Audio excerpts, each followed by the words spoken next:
I find it really interesting that the women who are either of age of considering having children, grew up in the 90s, or women who are now entering their menopausal years or their supposed menopausal years, because I know there's a big range. Yeah. The diet trends of the 90s centered on low to no fat. So I have this thought process that if we studied like these groups of women, I would make this correlation that is there a possibility that because it was very normal to go low fat cheese, low fat dairy, low fat this, blah, blah, blah, that I feel like those women got so conditioned to not have enough fat content in their diets that now we're seeing the long-term side effect, which for my population of clientele, I see it more specifically with women in their 40s and 50s, and they're going into perimenopause, and their mothers didn't.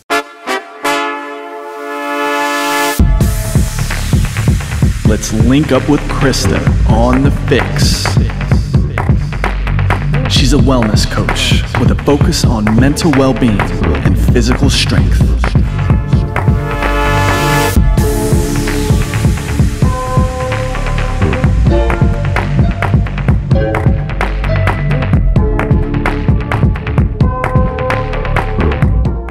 Hey, Fix listeners, welcome back to our latest episode of the Fix podcast. I'm your host, Krysta Huber, and I am bringing a beautiful guest to all of you today. That is Dr. Hanisha Patel.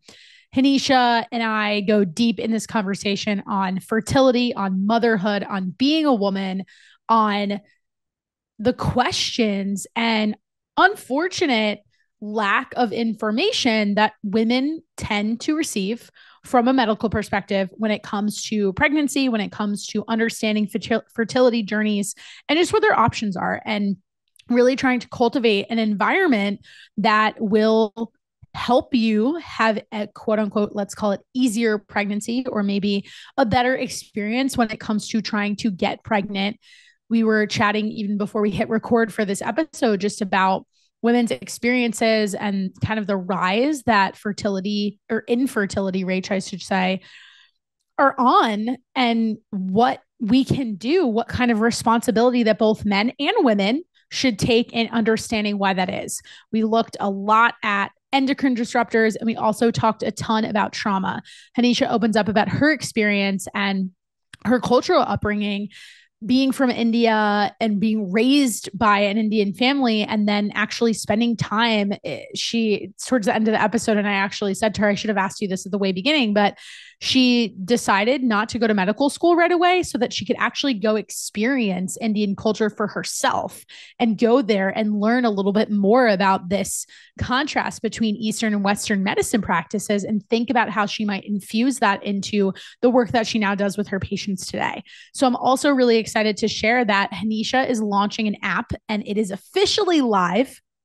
So we waited to release this episode until her app was live, until more of her coursework was available for anybody who might be interested. So I would urge you to all go ahead, check out the show notes, check out all the links that we dropped in there, so you can see all the cool things that Hanisha is providing, not only to potential patients, but also to anybody who's just interested in checking out her Instagram. She's got a bunch of free resources that address things that have nothing to do with fertility and are more just focused on like the common cold, stomach bugs, all that sort of stuff. So there's value in this episode, whether you are not at this stage of life, whether you don't think this is relevant to you. I promise that you can still get something out of it. We talked a lot about hormones too, even hormones with the guys, and understanding things like testosterone and how it functions in the body.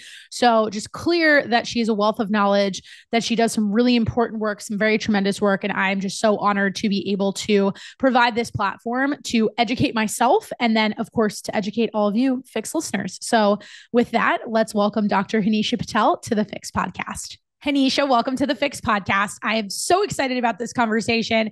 It is rare that I actually meet a potential guest in person first and then get the chance to get them on the podcast as quickly as we made this happen. So I appreciate you for that, because I know we have a lot of really, really important stuff to dive into today around motherhood, around pregnancy, around caring for yourself. So this is an episode for all of our moms out there that they are definitely going to want to turn the volume up. And I'm just really happy to have you here today. So we're going to get right into it. And before we get into all the nitty gritty of that, I like to ask all my FYX guests the same question to kick off the show as a little icebreaker. You may not know this about me because we are new friends, but I am a very big coffee drinker, maybe to my own, detriment with the caffeine and all that stuff, but I'm admitting it. And I love to ask all my guests what they like to sip on in the morning. What are you drinking to wake up? Yeah, great.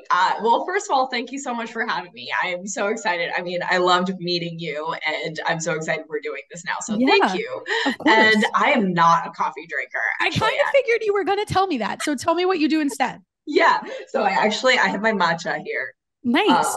Oh, what a pretty cup too. So yeah, this is my matcha cup. It's almost out, so you can't see it, but yeah, I'm a huge matcha drinker. I usually have my lemon water first thing in the morning, and then I have breakfast, and then I'll have my matcha. And I don't always have matcha every day, but that's usually it's just something that makes me feel so good. And this is also something that I often recommend for a lot of my patients too, especially if they feel like they're addicted to coffee. Especially when you're pregnant, that's a super hard thing. So many people tell me, they joke with me. They're like, you're going to have trouble with reducing that. And I just love it for the taste. I really do. Totally.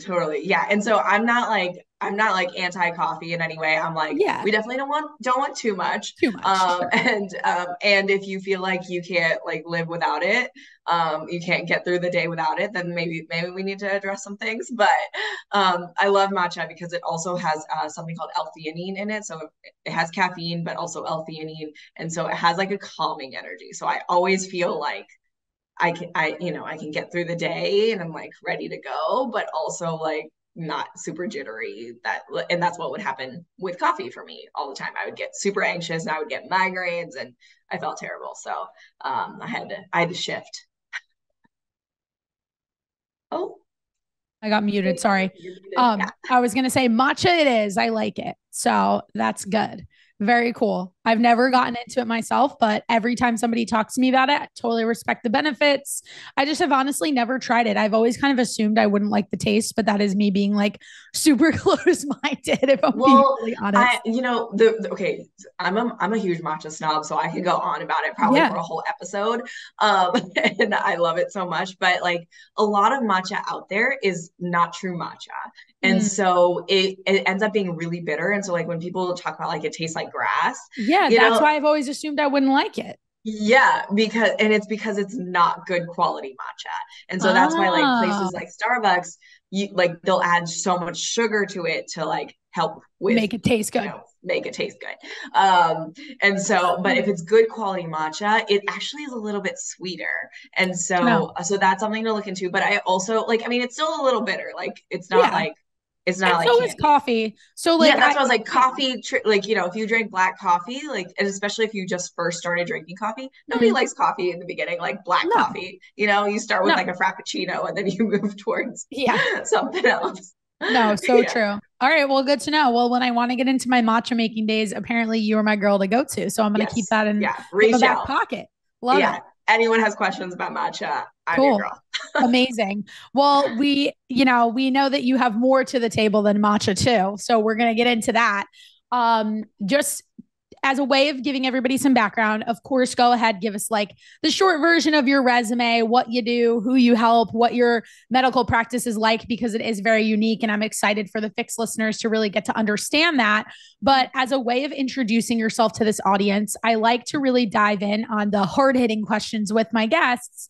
And there's tons of podcasts out there, right? There's thousands of people that you can listen to. There's so many people you can follow on Instagram, YouTube, TikTok, you name it.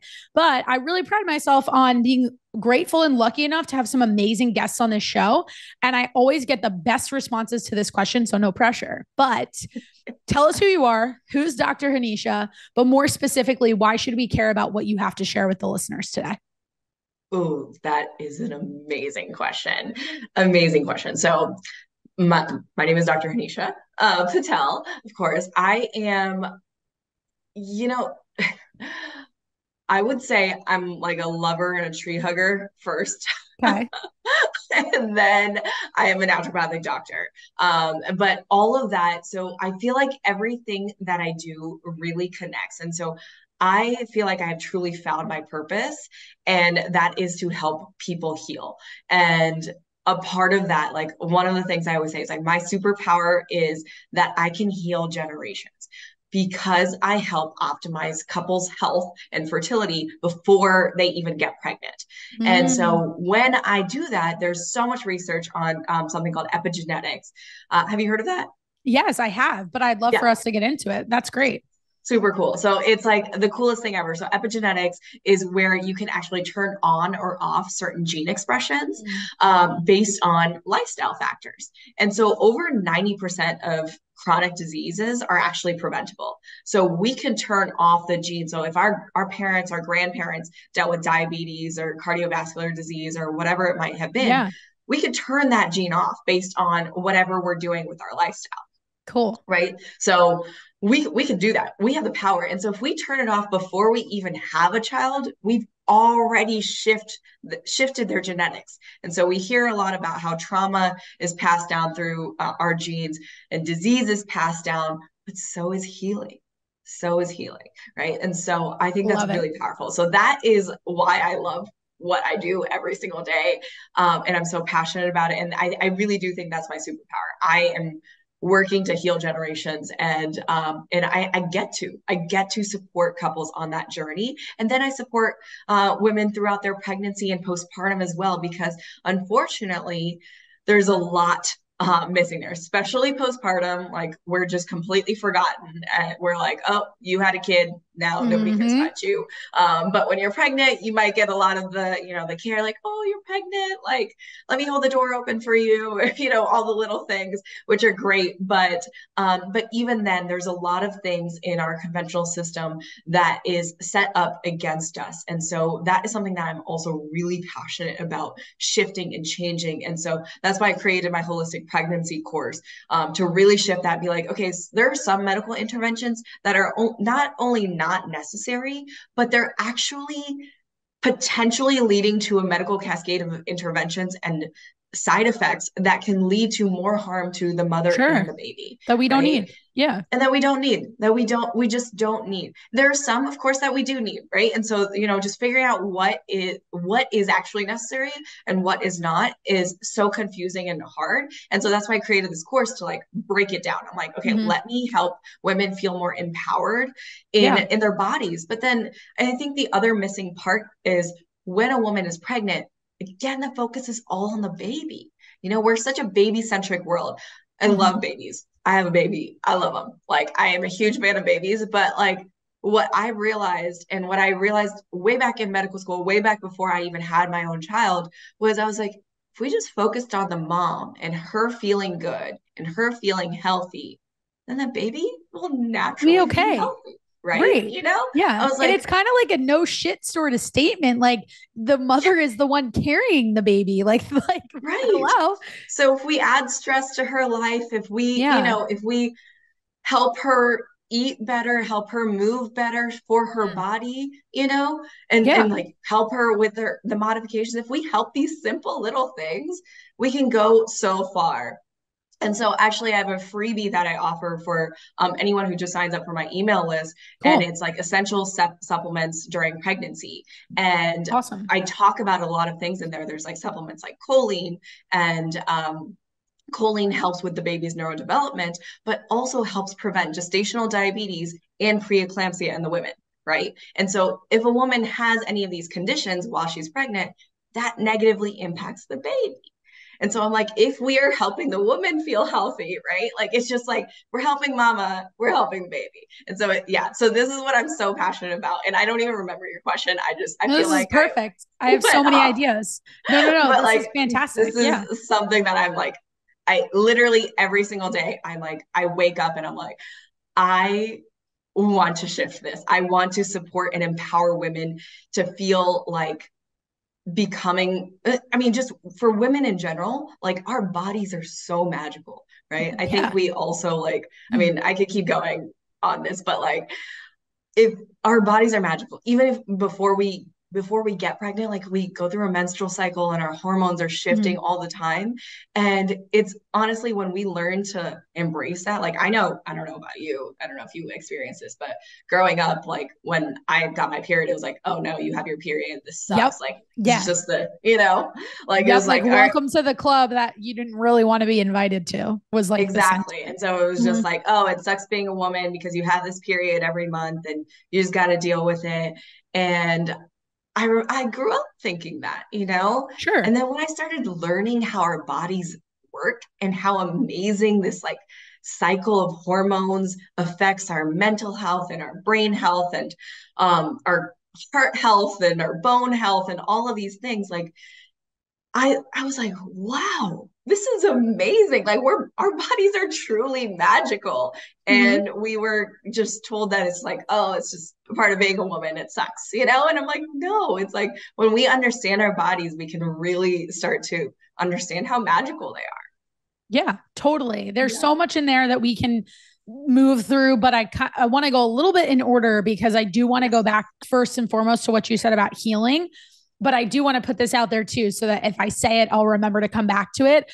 You would be such a great person to ask about just theories or themes and patterns around infertility, because I am at the age where, I had an interesting experience that I'll share in the doctor's office just the other day. I was going in for my annual to my OB, and I'm really young. I'm 29. However, there's so much conversation around this, like, standard stereotype, whatever you want to call it, that's like, once you're 30, all this stuff starts happening to your body. And then a lot of people tend to say like, oh, 32, your eggs are old, which I think is ridiculous, but I hear it often. And I think it's like a cultural norm that people have just kind of accepted. So it was a new doctor. I don't know her. And I was just kind of thinking like, I'm not in a really serious relationship. I have no idea when that would happen for me. And if I decided that I wanted to have children, I don't want to wake up at like 37 and be like, oh, I should have potentially explored this sooner. So I brought it up to her. I'm like, I don't even know where I would begin with this. However, I'm just curious about it. Like, what do I need to start thinking about? And she was like, well, I wouldn't even worry about it because you are so young. And it made me feel a lot better that was her mentality. And I appreciated that, because I don't know that a lot of practitioners out there in, let's call them, more traditional medical sense would have been so quick to be like, hey, you're good. Whereas, because I've heard stories from other people, like my mom has told me about her friends' daughters who have been going to the doctor, and the doctor's like, you need to get on this right now. And then I have friends at the same time. Like I have a former team member of the Fitness Fix. She had her second child she just turned 38. And she had a great, super healthy pregnancy. She would argue it was probably a healthier pregnancy than her first one 7 years ago. And she had some challenges with actually getting pregnant, but her experience was much better because she focused on herself. She strength trained, she tracked her macros, all the things where she was taking care of herself, like you were just describing. So I definitely kind of want to get into trends and maybe common misconceptions around infertility. But before we do that, I want to go back to your statement around healing, because I find, and I do have a few clients that I'm currently working with who are really struggling in this department, and I feel for them. But the one thing I think a lot of them overlook, and I don't know that it's entirely their fault, because I don't think they're having this conversation when they see a doctor, their stress levels. They're not understanding how that is impacting, their lack of sleep, whatever it is, the way that they're exercising. Maybe it's too much high intensity for them and their goals and what they're trying to do. So they go through this whole process. They're trying for a year to get pregnant. After that 1 year, it's classified as infertility. And then the next move is like IVF. Let's explore this. Let's do this test. Let's do all of that. And then all of a sudden they start to feel panicked, which I don't know is really helping their cause, because I think that's probably making it worse. And like, I really feel for those clients that I do have, because I have a few that, they've been working really hard with me. And their question is like, well, at what point do I want to start to go down this rabbit hole again? Should I continue to try naturally, or should I have the conversation and get another time with my doctor, see if maybe I'll have more success with a route like IVF because I've been taking care of myself? And I appreciate that I'm able to kind of step in and give them that perspective. But like you, I also get a sense of a little bit of frustration, because because this is a sensitive topic. It's really hard when at our age, you're going on Instagram, every other post I see is either a miscarriage or we're having our miracle baby, like literally every other post, to the point where I'm like, okay, I don't see anything else on my feed. And it's such a spectrum of like emotions, loss, excitement, feeling for other people. So kind of talk me through this idea of healing, trauma, stress. And for the listener out there who may need to be thinking about those things, tell us what you tell your patients and coach them through to really focus on, and what kinds of things are you actually seeing when they come into your practice? Yes. Yeah. Oh my gosh. Like you just went through so much of like what is so real, right? So many people experience this today. I think it's about 1 in 8 couples. Wow. Don't quote me exactly, but I think it's about that many couples who struggle with fertility. And the first thing I want to say is it's not your fault. Okay. It is not your fault. Okay. So please do not put any blame on yourself. The everything is stacked against us. Okay. Yeah. Everything is really stacked against us. And so that goes from everything, like you mentioned, from like our stressors and traumas to the environment around us, the environmental like toxins that we're exposed to. We're exposed to 25 times more toxins today than they were in 1945. 25 times more. I believe it though. Right.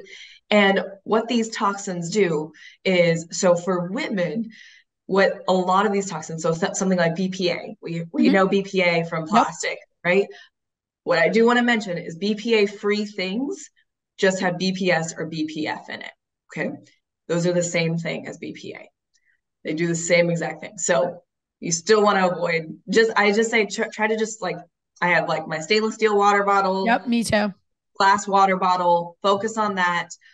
Just try to avoid plastic in general, whether it's BPA free or not, because it has the same effect. And the BPA is considered an endocrine disrupting chemical. So are things like phthalates, parabens, sulfates. Those are things that we also now hear about. Yeah. In our shampoo, soap, all that kind of stuff. Yeah. Skincare products, all of those things. And so we definitely want to avoid those, but being very mindful of other things, because what these companies often do is, the world, the population realizes that these are bad for us.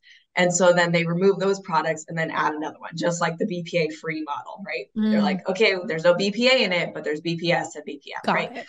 So I actually never knew that. Yeah. Yeah. So those are things that we do just need to be mindful of. And so the reality is like, we're exposed to so many more of those things. Like they used to, like 1945, they didn't even have plastic water bottles, right? Even their Coke bottles and stuff was all glass, right? Now we never find a glass Coke bottle, I feel, you know what I mean? Not saying to drink Coke, but I'm just saying like it's just not a common thing at all. So true. Or milk jugs and stuff. That was all in glass. And so now we're exposed to so much, and the BPA, phthalates, sulfates, parabens, all these chemicals are considered endocrine disrupting chemicals. Our endocrine system is our hormonal system. So it literally disrupts our hormonal system. And for women in particular, it increases our inflammatory estrogens. And so we have estrogen, of course, we need that in our body. But when we have too much of the inflammatory estrogens, that's what leads to a lot of the PMS symptoms, like acne or migraines before your cycle, mood swings. It leads to severe menstrual cramps. And then it can also lead to struggles with fertility. Okay. And so those are things that, we want to address. And for men, it can actually impact their level of testosterone and their sperm quality and count. And today, what would be considered a normal sperm analysis today would have been considered infertile 15 years ago, just 15 years ago. So the standard has changed. Yes. Yeah. And I say to a few of my girls out there, I'm like, I'm glad you brought up the guys, because this takes two to tango.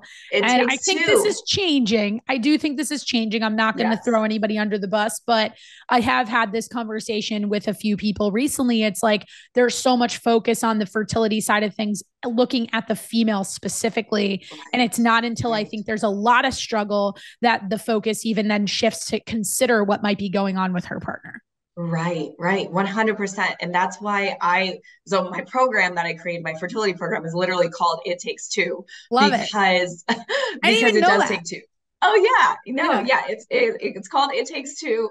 It's the ultimate, It Takes Two, the ultimate fertility program, because I am addressing both partners' health from day one. And this is because I have been there before, where I was working with patients and I was only working with a female partner. And I'm like, okay, can we please get your partner in? Because I'm like, everything's looking good for you. Like, I don't understand. You're ovulating well, your hormones look great. You have no symptoms like, anymore. Hey, process of elimination here, sister. You know? Like, and we did it for you. So we finally work with their partner. And then within months, they get pregnant. You know, and so now that's why I created this program, was because I was like, all right, it's like a simple 6-month program, and where I work with both partners, because I'm like, I don't want to waste anyone's time like this. I honestly feel like I did these couples a disservice by not forcing that earlier. And so that's why I do that from the beginning, because it takes two. And so I think that's really important. And like you said, the burden of fertility comes onto the woman for the most part in our culture. And just like the burden of birth control, right? All of this entire journey, that burden comes fully on the woman. And this is why, you know, at your age, so you are still very young. And I think that is also a really big misconception. The reality is, our ancestors were having kids into their like 40s and 50s. Right. And then people say today, it's like, people literally say, like, when somebody's like 42 and had a kid, that it's like a miracle or impossible that this happened. And it's like, to me, it actually sounds ass backwards, to just be really blunt about it, because our technology has sped up at such a drastic rate, especially compared to our biology. And I talk about this a lot with clients to help them understand why fat loss can be really hard. Because if you think about how we're biologically wired around survival, reproduction, responding to stress, but then you think about the fact that we now have grocery stores, our hormones and our receptors in our brain and the way we think about food has not changed from hundreds of years ago, when we were like foraging, didn't know where the next meal was going to come from. So we have all these cues in our body of like storing fat to save and actually survive, that are essentially not needed now. And I think that's where it gets pretty complex. And I'm sure you have a ton of opinions on that statement, but I think it just doesn't make sense, because it's like, I couldn't think of a safer time, arguably, to be what people classify as a quote unquote older, you know, I hate when I hear like the term, I'm not even going to say the term, because I think it's so ridiculous. It's so stupid. Of like classifying certain aged pregnancies. Right. And that is exactly the issue, right? Like, because we have, and whenever I say like, exactly what you said, our ancestors were struggling for food, right? They didn't know when their next meal was coming. And so that's why we store that as fat in our body as like protection. And that's actually the same thing with fertility as well. I've seen, like, usually actually underweight women struggle with fertility issues more than overweight women. And it's because we need fat to protect the baby. Yeah. We need fat. And so ideally, actually, ideal body fat percentage for women is actually about 21 to 25, 26%.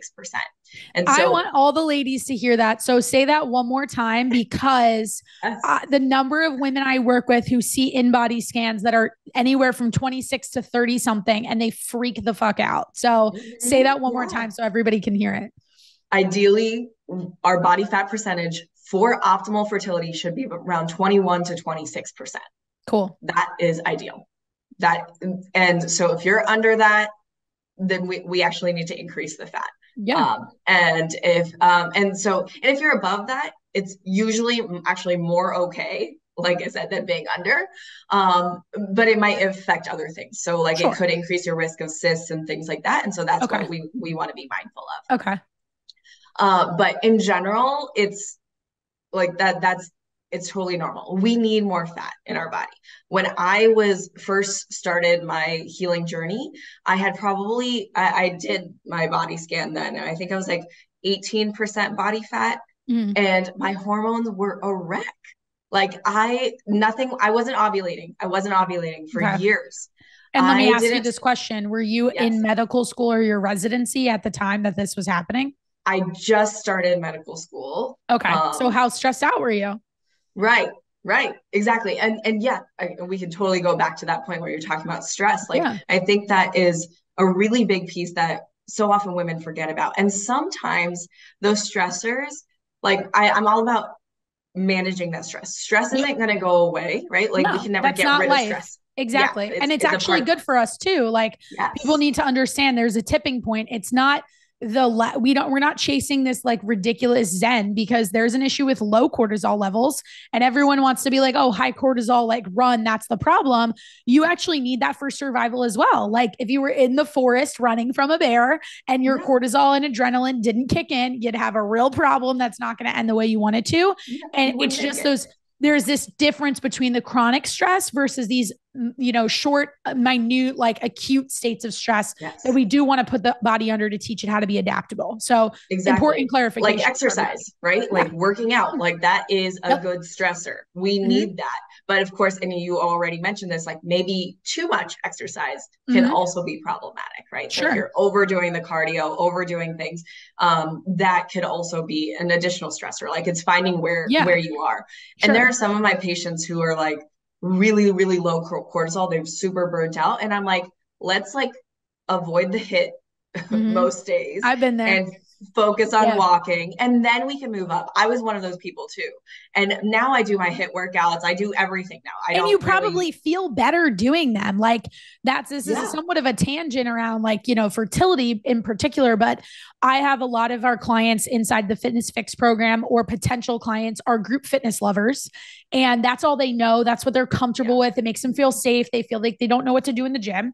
But the number of them that are eating such little food specific to that type of workout, they come to me looking for change. They come to me because they're frustrated with their physique. But what they actually get as a byproduct is having way more energy, so that when they eventually do decide to go back to that type of training program with adequate nourishment, they feel so much better. Like I went through a 3-year period where I stopped working out that way. And previous to that, it was the only way that I exercised.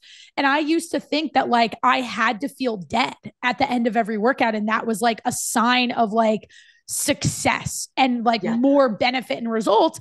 And then I stepped away from it. I really focused more on strength training, keeping things calm, stress management, tons of walking, getting better sleep, all that sort of stuff. And it's always a work in progress. But when I finally like went back into that environment, and it's just something I do purely for fun, like twice a month, I actually love it because I don't feel like I'm dying the entire time. Yes, exactly. So underrated. Who knew? You feel so good afterwards. And like, and if you don't feel good after that, then it probably wasn't right for you, right? Like that is actually, and that's exactly listening to your body, right? Like your body tells you when you don't feel good. And if you don't feel good, then listen, you got to listen to that, because it's when we ignore those cues that more problems start to occur. So yes, absolutely. Like, and the exercise and the stress is so deeply connected. But I don't remember what else we were talking about, but I think that's so important. I love all the tangents. No, I appreciate it. And that's totally cool. We can kind of pivot a little bit, but you mentioned one other thing just around like having enough fat on your body and that sort of thing. And I don't know if you've ever thought about this before, but I have a theory around this. So I think often I see a lot of patterns of just a client's like general macronutrient intake before they start working with us. So inside of the Fitness Fix program, something that we do in the first 10 days of somebody joining our team is we actually don't give them any protocols. We just ask them to eat how they're currently eating, but put some more self-awareness around it. So actually start logging it. And I have this theory. I would love to study this because I think it'd be really interesting. And I'm making a total hypothesis here. But I find it very interesting. And I'm going to fast forward into like menopausal years as well.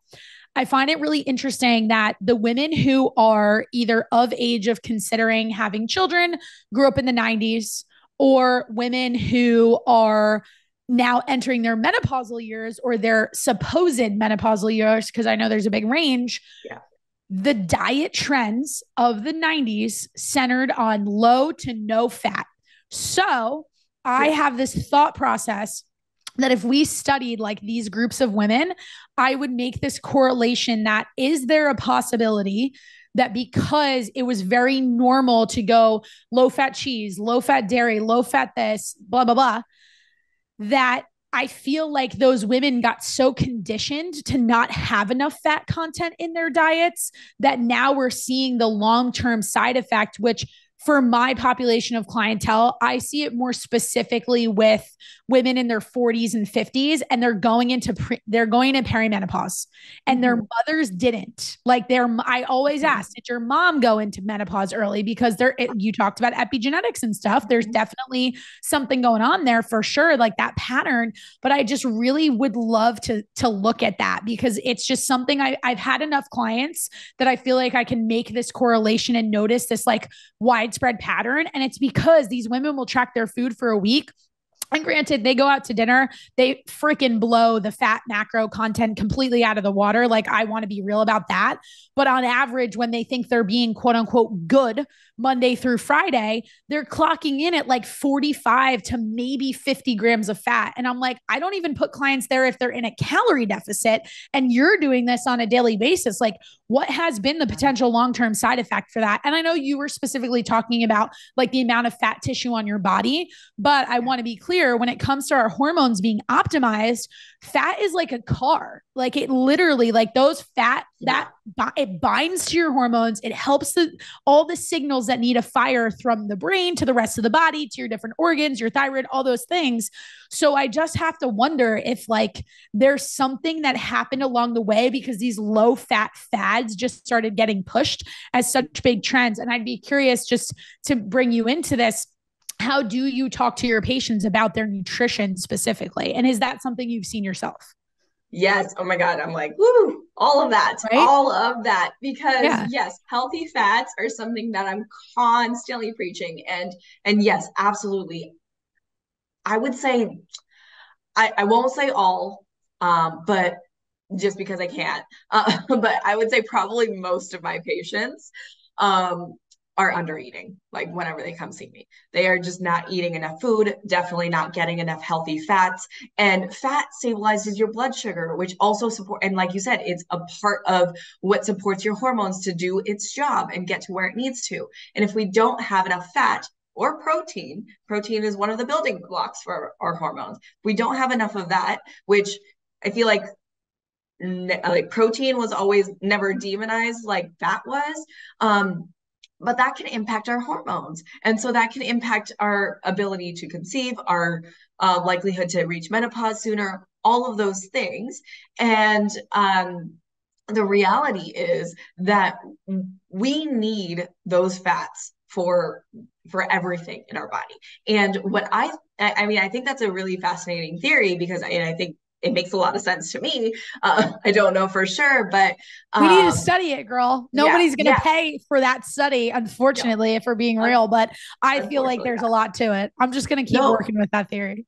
Totally. And I think that makes a lot of sense. And I think the other side of it is also that with a lot of the 90s, 2000s culture, it was a lot of yo-yo dieting, right? Like and I mean, some people still do that to this day, because that was what that was ingrained in their mind. My mom is one of those people who is constantly, and I'm like, Mom, just eat food. I'm like, Mom, like, and she's like, no, I'm trying to lose weight or whatever. And I'm like, oh, I'm like, but that's not helping you lose weight. My mom also is not active at all. And I'm like, well, why don't we do that also? I'm like, go on a walk, Mom. So that's a whole different story. But I think it's affected so many women's metabolism. And so the women that I work with, generally in their 20s, 30s, and early 40s, mostly, I would say on average, a lot of their metabolism has been affected as well, because of all this constant back and forth. And so then that's going to make it harder for fat loss as well. Totally. It's going to make it harder for weight loss or fat loss. And so I think all of those things are very deeply connected. Yeah. And I just, I think the more that we can encourage people, and that's why I really like the work that you're doing, because even in the time we've been sitting here, I've been taking some notes to ask you the next question, but also just to think about the clients that I do have that are really kind of in this limbo of like, I'm doing the things, something's disconnected, what's not working. I appreciate having connections and a network to somebody like yourself, because let's go there. Like, a lot of the times when I have a client that I'm sending to a traditional practitioner, it turns into an argument and this is not even for clients out there who are struggling with fertility or looking to get pregnant. This is for a client going to their GP, going to their OB, going to whoever they plan to go to. And I send them a list of blood work that I want them to go into the doctor's office, ask for X, Y, and Z. And it always turns into, we don't need to test this. You don't have to test that. And it's like, no, a nutritionist asked for this information to be tested. You as the individual should feel empowered to be in control of your health if you want that information. And it's just this uphill battle that I'm honestly kind of tired of dealing with, but I'm excited by the prospects of somebody like yourself, but also, you know, I've had other people on this show. There's 2 guests that I've had in the last 6 months. They have these really fascinating companies that are all app-based, much like what you're building. And they actually do in-home blood work. So a phlebotomist will legitimately come to your house or your office, wherever it's convenient for you. And one of the companies, it's called Life Force. It's super cool. I just had them on the show and I'm actually going to do the service myself so I can experience it. But it's fantastic because their whole concept is, for the price of a boutique gym membership, $130 a month, which is honestly cheaper than a boutique gym membership. They should have made it higher. Then you are able to get that kind of healthcare in your pocket with a holistic approach, with a health coach, similar to the type of services that I provide, and somebody to look at your labs, go over different supplement processes and like options and protocols, and even potentially exploring hormone therapies, all of it. I think that's amazing because it shows such a shift. And like with technology, there's such a possibility for this. But I really want to know from you, as somebody who went to med school, at what point did you choose the path that you did? And at what point, like, how did that happen for you? Like, give us a little bit more on your story, because I would imagine, and maybe I'm totally wrong here, but I would think that when you initially went into med school, did you want to be in a hospital? What kind of medicine did you want to practice? Did you see this naturopathic path for yourself? How did that transpire? Yeah, that's a great question. I'm going to piggyback off of your labs.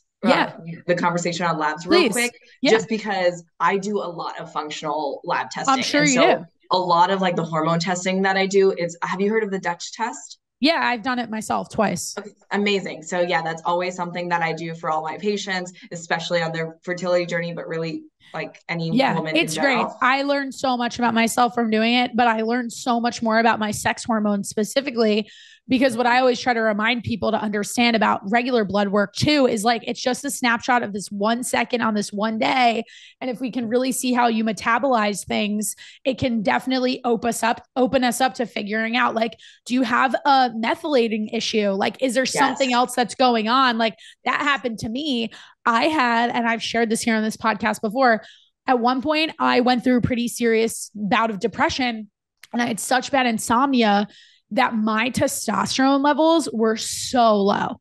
But the challenge that I faced, Hanisha, was the insomnia obviously fueled the low levels. And until I got over the insomnia, it was one of those things where it was like, if you don't make this lifestyle change, how is the testosterone going to come back up? But it's like this cycle that you can't get off of. And if I had not done that Dutch test, I wouldn't have seen that because I didn't really understand that. And honestly, whenever I've gone to the doctor at my age, in my 20s, nobody was testing my testosterone. Right. Yeah. And it's so real. And that's the thing. And like you mentioned, like the Dutch test tells if there's a methylation issue and you dealt with the depression. And actually, if you have a methylation issue, and most antidepressants will make things significantly worse. Yeah. So you don't even want to go that path, but like, what can you do then? Right. How do you support yourself? And so working with someone who understands how the Dutch test works, and then the Dutch test, I appreciate, will tell you, because if you test your estrogen in your blood, it will it just gives you a number, right? But when you test it in the Dutch test, all those silly, like, not silly, but it's really hard even for me when I get my clients to give me those results from their blood panels for like estrogen, estradiol. If I don't know exactly where they are in their cycle, it means nothing. Whereas with the Dutch test, they ask you to take it at a specific time in your cycle so that we can get a little bit better of a read and handle on that too. Yes. Yeah. And it's crazy how many patients I've had who like gone through fertility clinics and all that stuff. And the only lab they tested was AMH. And they never tested for progesterone even, and progesterone deficiency. That's crazy. One of the leading causes of infertility. And increases risk of miscarriage, one of the leading causes of miscarriage. And it makes perfect sense. Like, yes. You don't even need to know a whole lot about the female hormones to understand that if we're not looking at both estrogen and progestin together, we're missing like a really big picture, like a huge. Yeah. We're missing like 50% of the story. Yeah. When you get pregnant, you release so much progesterone to keep the baby alive. And if you don't have enough progesterone, that can increase your risk of a miscarriage. Makes sense. And so testing that before and making sure. So that's why I always have I have a 6-month package or 6-month program, because I'm like, we're not going to do this before you are ready. Right? Because if you do this before, then it can increase risk. And I've had, again, this is also like, I've had patients who got pregnant for the first time after years, but then ended up miscarrying because they weren't ready yet. Right? Because her progesterone was probably still too low. The other big leading cause of miscarriage, just side note, is actually poor sperm quality. And that's also why we need to pay attention to the guys. Genetic abnormalities in baby, like disabled, or when babies are born with disabilities and things like that, also increase risk with poor sperm quality. So this is why it's really, really important. And that's why I'm like, it starts with an egg and a sperm. Yeah. Okay. But anyway, my story, going back to that. Please. We should definitely, like I said, I feel like we could talk for literally hours. We should have you come back on. I was going to say, when you started talking about progesterone, my brain immediately went to the conversation around birth control. So I think we should have you back on the show to do an episode just on that, because it's such a good topic. So we'll make I love talking about birth control. So we could definitely do that. Cool. But my story is, so it's twofold. Okay. So I actually got my degree in pharmaceutical sciences, ironically. Oh, I didn't know that. Okay. Yes. So I went to the Ohio State University, got my degree in pharmaceutical sciences. And while I was there, I was learning about medications, and then for certain issues. But then I learned about the side effects of those medications, and then the medications needed for those side effects. And then the side effects. Were you planning on being a pharmacist originally? I was pre-med. I was planning on going to conventional medical school. But I just didn't like biology as much. I liked biochemistry more. Cool. I'm literally the opposite of everyone else. I love biochemistry. My brother's girlfriend's a pharmacist, so that's why I ask. And she pursued a more rather than like the commercial route of being in a pharmacy. She's in the hospital setting, so she's actually still in her residency right now because she's in the cardiology world. So she had to do a longer residency, and I never knew a whole lot about that world and how it works and stuff.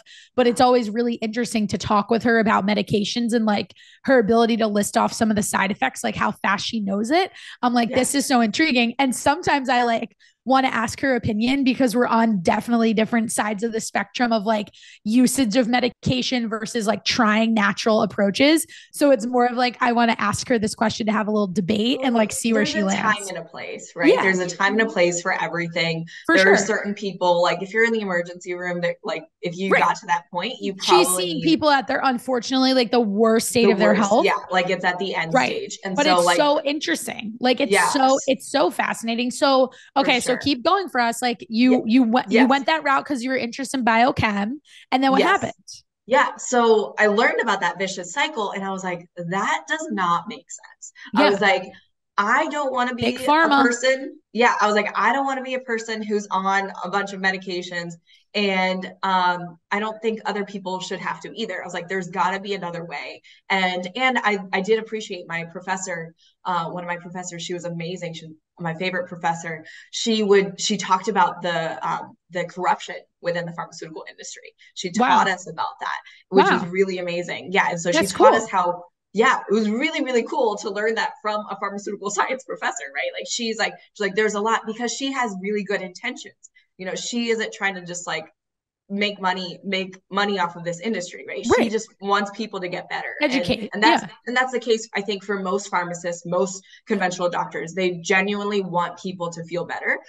They don't always get the knowledge approach of how to do it. They don't necessarily get the same knowledge or understanding of like what other things they could do outside of medications. Sure. But yeah, she talked about the corruption, and she talked about how research, it used to take, it was like 11, 12 years of a minimum research study. And then it went down to 7. And I think now it's 5. I think you're right. Because this was a big conversation with vaccinations. Yeah. Mm-hmm. Exactly. Yeah. And vaccines can be even faster. Yeah. And so it's like, it's really interesting. And so she talked about how she's like, it's just to make money, because the reality is, without at least 11 or 12 years of research, we don't know long-term side effects. Wow. Right? That's scary. Right. Exactly. And so when people say, and I have a lot of thoughts on, there's a new postpartum drug on the market now, and it was barely researched. Wow. And not even research on nursing women. So like, if you're nursing, you can't take it anyway. So it's a whole thing. But I'm like, that was the industry. And I was like, there's gotta be another way. And I had the opportunity to travel to Guatemala, actually. And I did it was like a global health organization that I was a part of. And I went there, I learned about their traditional medicines. I learned about organic farming. I learned about Mayan healing traditions. And I was like, whoa, all of this stuff is so cool. And I went straight into it. I was like, this is amazing. And I was like, I want to learn more about this. Right. And because I had a Mayan healing session with like the Mayan healer, and I felt better. And then I had someone go through my chakras, and literally she told me in that time, she's like, there's something off with your throat chakra. You can't ever be dishonest, because I was going to say that usually means you're not speaking your truth. Yes. She was like, you need to figure out what your truth is, right? Because when you lie to yourself or others, that's impacting your throat. And she's like, I feel like you have something going on with your thyroid. It wasn't until a few years later when I started naturopathic medical school and saw a naturopathic doctor, and she felt my thyroid, did my thyroid test, and was like, you have Hashimoto's hypothyroidism. Right? Like, and I was like, okay, I'm like crazy. And so anyway, so I got deep into this medicine. I was like, I want to learn more about this. And then I remembered, which this sounds so silly when I say it now, but I remembered I'm Indian and India has a very powerful ancient medicine, Ayurvedic medicine. And I grew up with it. I literally grew up with like your mom and dad's approach. Yeah. Exactly. Like golden milk, has become really popular, turmeric lattes. We grew up with it. And I always tell people it tasted terrible. Okay. Because they put so much turmeric and no honey. Yep. No honey, no sweetener. And none of us wanted it. But anytime we were sick, we had to drink this, and it worked. It worked so well. And so there were so many little remedies like that. And ashwagandha. Yeah, I love ashwagandha. That helped my cortisol levels tremendously. I take it every day. And I'm like, it helped with anxiety. Like it just helped me so much. Yes. I swear I love ashwagandha. And that is it's so interesting because I didn't learn about it till med school. So I started med school like 10 years ago now. I didn't learn about it till then. And I told my mom about it, and she was like, oh yeah, like a horse. I was like, what? And she was like, yeah, that means like energy of a horse. I was like, whoa. And so she like knew, she knows these things and so then I decided after undergrad, I wanted to take a year off. I took the MCAT, I applied for medical school, did all the things, but I was like, I'm not ready to go to conventional medical school. I don't know if it feels right for me. Okay. And so then I took a year off, went to India, worked for a nonprofit there, learned more about Ayurveda, and came back, and I was like, conventional medical school just doesn't feel right. And so I ended up just I was working like part-time at Lens Crafters. And there's an optometrist there, and I talked to her about it, and I was like, hey, like, this is what I'm feeling. Cause she's like, oh, what do you want to do? And I was like, I don't know. It just doesn't feel right anymore. I really want to explore, like, I want to use nutrition and movement and herbal medicine and whatever else is out there that I still don't know about, Cool. And she was like, have you heard of naturopathic medicine? And I was like, no, what's that? And so she told me, because she was from Seattle. And so she had a naturopathic doctor when she was there. And over there, it's covered under insurance and everything. Not in most states. And so she was like, have you heard of that? And I was like, no. And then I looked into it, I saw it, and I was like, oh my God, this is it. And then I applied, went straight there.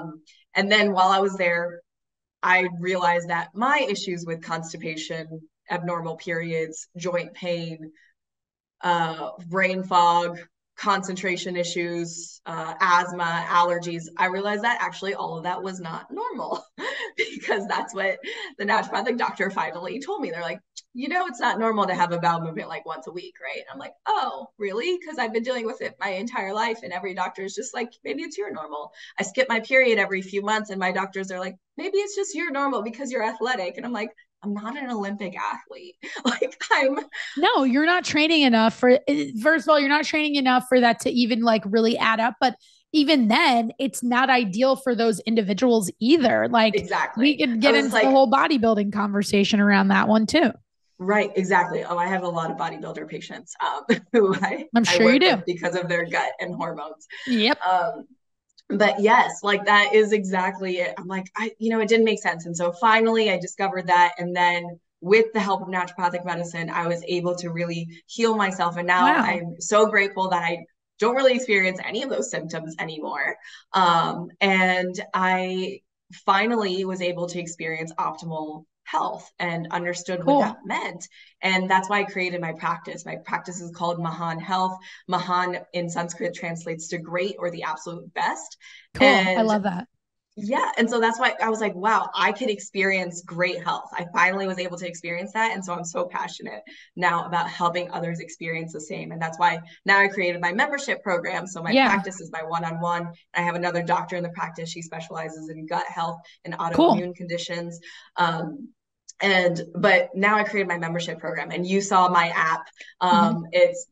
I'm really excited about it because it just makes it more accessible to get, like, if you have a UTI, if you have constipation, if you have a stomach bug, like I put all the protocols on there. So everything that I would generally recommend, it's all on there. Sweet. And yeah, it's so amazing. So like everything that I would normally recommend. And then like beyond that, if you're still having issues, then you could obviously find a provider or something like that. But it's like a great starting point for amazing pretty much everything. I have PMS, PCOS, literally all the things on there. I love that. That's fantastic. And I didn't know that part about your story because I didn't ask you when we first met in Dallas how you actually got into medicine. So I wanted to make sure we touched on that today because I knew you had gone through your own personal journey, but I was kind of curious what that timeline looked like for you. And was it potentially I'm in med school, I'm burnt out sort of situation? Because I know that happens to a lot of people at that time as well. But that's fantastic. And I really appreciate that you put so many, you had all those strings kind of tie back together to be like, wait a second, like, this is in my genetics. This is in my upbringing. This is in how I was raised. Like, and then going for it and going from Guatemala all the way to India and being like, let me just open myself up to these possibilities. I appreciate that. And it also just speaks volumes to the other conversations we had when we met that I'm like, okay, now this is all clicking for me too. And I appreciate it. And the more we're sitting here talking, I would love to invite you to. We should totally have a call where you join all of our one-on-one clients. We do a weekly Zoom every Tuesday night. And I think that a lot of them, maybe even if your other doctor would be interested too, because they all have so many questions around these topics. And I think it'd be cool for them to kind of hear that from you and stuff. So we will take that offline, but I definitely want to set that up for sure, because I think it'd be a lot of fun. Sure, yeah. Sure. And I appreciate all the value that you've just added to this conversation today. I want to be respectful of your time because we have gone a little bit over, and I know you're a busy lady. You got patients to take care of and a child too. So I'm going to wrap us up here, but definitely we got to have you back on so we can talk birth control. I definitely want to make sure that we'll put everything in the show notes because you've mentioned your freebie. We've mentioned your app. We've talked about your membership program. So clearly, if you guys haven't gotten a sense of it already, there's tons of resources that Hanisha makes available. And I think you also made a great point around that this is not just for fertility too, and bringing up some of those other things, like everything from having a cold or stomach bug to PMS. So this is something that's totally affected by everybody, widespread, and can be applicable to just about anyone who is on some sort of health journey. So you're amazing. I'm really excited to just continue to follow your work and get you as a partner of the Fitness Fix and really kind of see how we could collaborate in a lot of different ways beyond this podcast. So I appreciate that. And thank you for sharing all of that. I didn't mention this to you though. You're welcome. I am going to end the episode with a little lightning round. I did this on purpose. I don't like anybody to prepare for the lightning round. It's supposed to be fun. So I'm just going to ask you a bunch of random questions. They're like quick rapid fire sort of things. And they're supposed to be just lighthearted to wrap it up. Okay, cool. Okay? Let's go. Yeah. All right, cool. Let's go. If you could only eat one food for the rest of your life, just one, every meal, every day, what's it going to be? pizza. Nice. Love it. Well, you're an Ohio girl. So let me ask as a follow-up, are you deep dish or do you go for the traditional New York pizza? I actually prefer deep dish, but I'm gluten-free, so I do cauliflower pizza all the time. Okay. All right. That's fine. I've never been to Chicago, so I can't really say that I've had like the true deep dish experience, but I just don't really get it. I got to come out there. I got to definitely make my way to Ohio first, but still. Yeah. It's where you grew up. Like, I feel for sure. Yeah, it totally is. It would be like we went to Chicago all the time growing up. It would be like a sin for either one of us to say the opposite because of where we're from, Yeah. So exactly. I'm with it. Cool. All right, let's go the opposite end of the spectrum. What is your least favorite food? Broccoli. Oh, okay. Very random. No, actually, no, it's not broccoli. No, just kidding. Actually, like broccoli a little bit more now. It's potatoes. You don't like potatoes? Hanisha. Yeah, I think remember we talked about it. You were like, these fries are so good. And I was like, I don't know. Oh, right. You said that. Yeah. Yeah. You were like, I'm not a big potato girl. Huh. Interesting. I like sweet potatoes, but not like regular. Okay. All right. Potatoes. That's fair. Yeah. All right. Yeah. I'm not going to, no judgment. I asked the question. This was just supposed to be learning more about Hanisha. We are. Yeah. Cool. Let's go workout routine. What is your go-to exercise? I know you mentioned you like to do some HIIT training these days, but if Hanisha's in the gym, what's she doing? Oh, I love variety, honestly. Okay. I'm like the type of person, I do HIIT, I do Legree, bar, yoga. Like I'm actually doing my yoga teacher training right now. So. Amazing. I was going to ask you if you were into yoga at all. I felt like it really needed to be a part of this whole picture here. I know. Yeah. That's what I'm just completing the whole like persona with yoga. No, that's awesome because it's not an easy cert. So mad respect for everybody who does complete it. It's a lot of hours. So good for you. That's awesome. Yes. What is a book that's on your nightstand recently, or like a book that you would recommend that every listener grab a copy of? That's good. Well, right now is actually Be Seen. By Jen. We just got our copies of it. Yep. Yeah, because we just got all that. I haven't really started reading it, but I know she has a lot of amazing stuff. But the book that I would say, The Four Agreements. That's a good one. Four Agreements. Yes. Have you read that one? Yes. And you're actually the second podcaster. This was a long time ago, but I had one of the guys from, do you remember that show, Fit to Fat to Fit? No. I'll send it to you. So he recommended the book too. And he said it's like one of the best books he ever read. So that's cool. It's so good. I feel like if you read any book, like that's the one. And it's such an easy read. Yes. Like so easy. Yeah. Yeah. All right. Podcasts. Do you like to listen to podcasts? If you don't, that's cool. Yeah. I'm coming back to podcasts. Like I used to listen to them so much that I feel like I got burnt out from them. Sure. But I'm coming back to them, and I'm actually trying to bring my podcast back to life as well. Amazing. It's called Motherhood Health with Dr. Hanisha. Cool. So I'm bringing that back. But I'm trying to think of which ones lately. I definitely need to listen to yours more. Would love that. So, and I love, honestly, I do want to mention that I do love everything that you're doing. Like, I feel like you are, you stand out for sure. I appreciate that. Thank you so much. Other fitness coaches and things like that. And so I really do appreciate like how above and beyond you go for your clients. Like it's commendable. So I definitely want to listen to your podcast more, but I think, the main one, honestly, that I feel like I listen to most often is Gary Vee's or Tim Ferriss. Great ones. Can't go wrong with those guys. They're like the classics and the goats, I feel, so true. They really are. So true. So I feel like I mostly listen to those, but there are some other ones. There's Birth Stories in Color is one I've been listening to. Oh, cool. Which is really fascinating. So if you're a mom, or about to become a mom, they have a lot of amazing stories there. And then Dr. Mom's podcast. It's or Med School for Moms is what it's called. Oh, nice. Okay. Yeah. Well, we'll definitely link those in the show notes too for other resources for people. Yeah.